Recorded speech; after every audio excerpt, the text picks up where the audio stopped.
Siêu phẩm ná cao su laser ngắm bắn cực kỳ chuẩn xác, ngắm đâu trúng đó, bách phát, bách trúng dù ngày hay đêm. Với thiết kế thân ná được làm từ thép đặc 304 nguyên khối, không han, không rỉ, mang lại cảm giác cầm nắm vô cùng đầm tay và cứng cáp. Phần tay cầm được bọc dù giúp tăng lực ma sát, không gây đau tay khi sử dụng trong thời gian dài.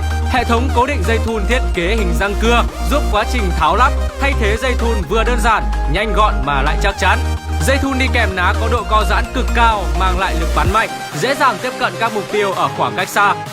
Điểm đặc biệt nhất ở chiếc ná này nằm ở ống ngắm laser, hỗ trợ ngắm bắn cực kỳ chính xác dù ngày hay đêm. Ngắm đâu là trúng đó.